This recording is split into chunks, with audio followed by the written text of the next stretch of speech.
Hello everyone, my name's Dean, let's talk crypto. This is where you subscribe for daily Bitcoin updates and technical analysis. We track the price of Bitcoin as a proxy for the cryptocurrency markets at large. Today is November 15th, 2024, and I'm making a very unpopular video because everybody wants to hear how Bitcoin's going to pump to 100+K, but I'm here to tell you that's not happening quite yet. So be very careful because Bitcoin is very likely to put in a major correction this weekend. Okay, this is what this video is about, and I'm going to show you why that is. It's not enough to tell you that I believe this. I'm going to show you evidence. Make of that what you will. I'm also going to show you evidence of a major correction in 3 altcoins. I'm going to do Cardano. We're going to also do ETH. And we're also going to do, just Cardano and ETH.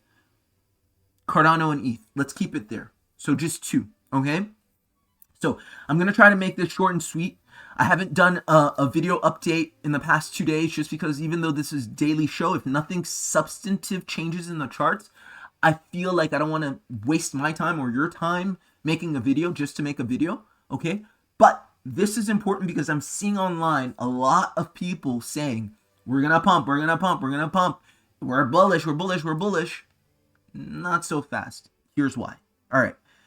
Bitcoin on the daily chart, or actually on the 4-hourly chart. Let's get started with the 4-hourly chart. Here are the reasons why I think this is a very bearish scenario. Okay. So we've come up to this 90K level.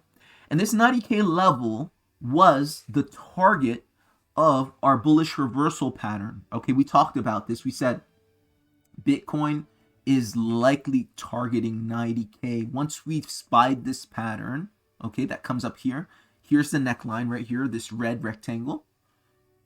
Let's try that one more time. There we go. Breakout, hit the target. Okay, I know some people in the comments in the previous video were like, hey, Dean, you said 90K. We went to 92 to 93K. Well, that's still 90K-ish. Okay, this is technical analysis, pattern analysis.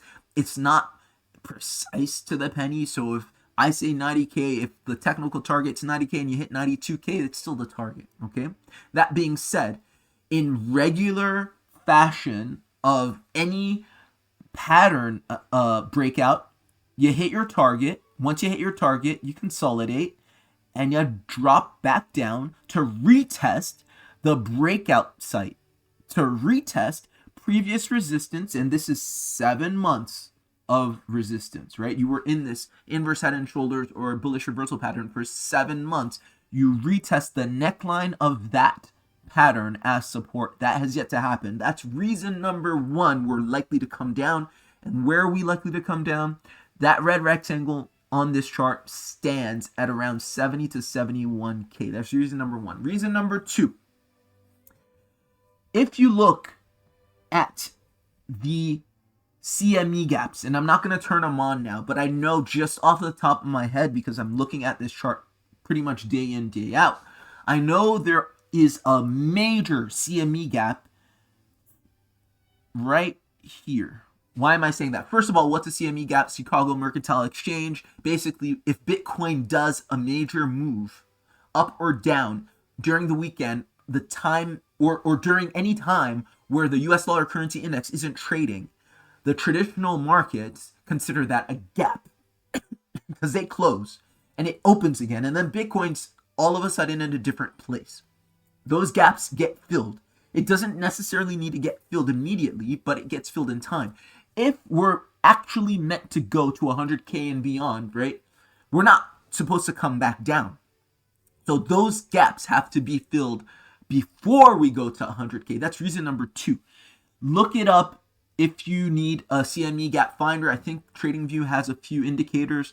I'm not going to waste my time because I know exactly where it is because I remember the weekend that I said this was the top and we went one more wave. And why did I say that that was the top? Okay, a few reasons, but one of the main reasons was that I knew even at this point that this needed to be retested.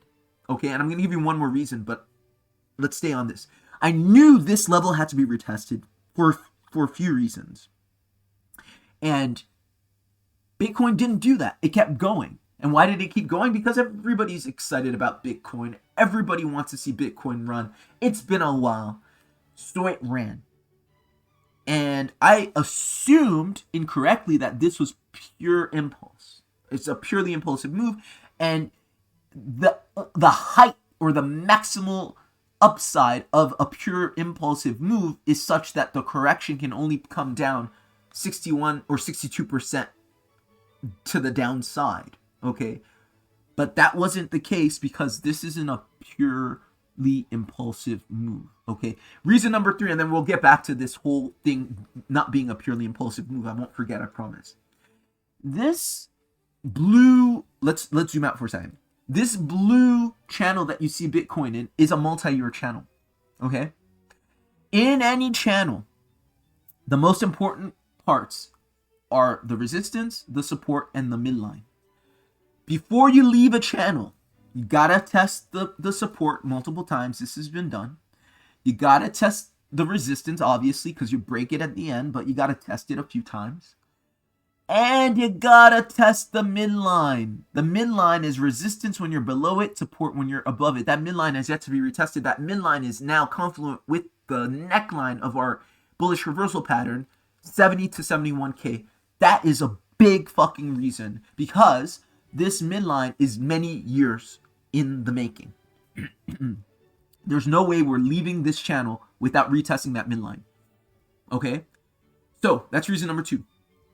Reason number 3, and this goes back to the idea of Bitcoin not being in pure impulse. Now this, don't misunderstand, is a purely impulsive move insofar as you just look at this in isolation. But if you look at the complete move, you have yourself a flat correction. What do we know about flat corrections? Flat corrections can retrace beyond 62%. They can retrace to a minimum. They actually retrace to a minimum of 72%, 71.8. Okay? Or 7.86, 78%, 79%. So that's what we're looking at. We're looking at a major correction in Bitcoin because this is part and parcel of a flat correction, and this is confluent, or this is consistent with our idea that this is a round trip situation where you broke out and you retest, and then you fly. We have yet to see the type of impulsive action, price action that, legends are written about, where the price pumps. That wasn't this. This was great, but that wasn't that. And I promise it's even more glorious. When you see it, you'll know what I'm talking about.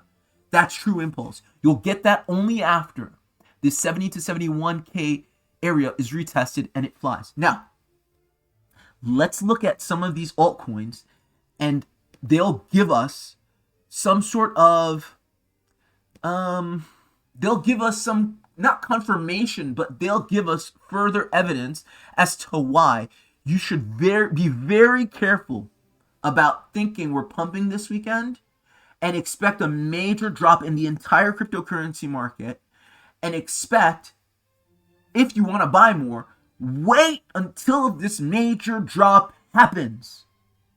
This is the key to being successful in trading. And this is why we even learn all of this technical analysis stuff, so we can try and catch these big moves when they happen. Because it's going to be like a flash crash. And I'll tell you what, already, before it happens, people are going to see this flash crash of Bitcoin down to the 70, 71K level. And they're going to say, oh, it's because investigations have been opened into the election interference with the American election. And the Trump pump may not be what we thought it was, and Trump may not get it inaugurated or something. They're gonna make up reasons, but the chart is the chart is the chart, and it's always been that. Okay, Cardano, it's been up 100% more or less since last week. Okay, beautiful pump. What of this now? Well, we're at resistance. On the weekly chart, you can clearly see this is a previous swing high. If you are, let's go on the daily time frame. If you're even an average trader and somebody asks, okay, if Cardano pumps, where do I take profit? You clearly look at your previous swing high and say, well, that looks like resistance, because that's where resistance happened in March. So whatever, if price gets up to this point, it's more likely than not going to be resistance. You're probably expecting some sort of pullback at that point. You would have been correct. We hit some snag, and the price is clearly in consolidation right now. But is that consolidation intra-wave? Is it going to continue, or is it going to retrace even more? Well, it's likely to retrace even more. How do we know that? Well, if you look at the chart, you have this channel that Cardano was in. Actually, the top of the channel is more like here, right? Because this was here. This was a base. This was support for this, and then we broke below it, and now it became resistance. So it's previous resistance, right? Top of the channel of many months of consolidation, retested as support back to 43 cents. Very likely. And if you throw your fibs on it, don't be surprised if that level is your golden pocket between the 0.5 and the 0.618, right there. Boom. Very high probability retest if you're in Cardano. Not financial advice, but financial advice. Great place to take profit because you're more likely than not to come back at 43 cents. And I'm going to leave you with one last thing. If this is pure impulse, what we can do is see just how long it took to go up. 6 days. And it should take more or less 6 days to come down. And thus far, it's taken 5 days. So we have one more day. Today is the 15th. The 15th is a full moon. Full moons typically, statistically, represent local market bottoms. We are still at the top. We're still consolidating at the top. But what do you think? How do you think the bottom's going to be? Remember, when you're looking at these moves, right? When an asset is correcting, it takes most of the time going sideways and very little time going down. So most of the time in the correction, you're going sideways. You don't know. That's basically preparation for this move. That's going to be a flash down. Okay? 35% down back to the top of that previous range in Cardano. Mark my words, very likely to happen tomorrow on the 6th day, which would be confluent with the time it went up. If this is pure impulse, very likely to happen. Okay, so that's Cardano. And then wouldn't be surprised if Bitcoin came down at the same time. The whole market comes down at the same time. Let's look at ETH and let's wrap it up. Okay, ETH, where we have you. Here we go. Ethereum also had a decent move in the past week. Went up 46%. Okay, coming back since that top, and the top was around 3,400. Okay, and if you zoom out, once again, you see that you hit resistance at a previous swing high. Okay, ETH hit resistance and is correcting, and that correction is probably not finished because you were in this channel for many months, since August. Okay, the previous resistance must be flipped into new support before continuing. Do expect ETH to come right back down to that phi ratio at 2,700 before correcting. So this weekend, expect ETH to continue to go down as it has been for the past 4 days. Again, if this is pure impulse, we can even measure the time of this wave 1, and we could see that it's been up for 7 days, and now it's going down. It's been down for 5 days, expected to go down for 2 more days. Okay, so that's what I see in ETH. Those are 2 altcoins that corroborate our read on Bitcoin. And that's it for me today. I hope this was helpful. I hope this was useful. If you got value, please like, share, and subscribe. Consider buying me a coffee at the pinned comment below, and I'll see you next time. Take care. Bye.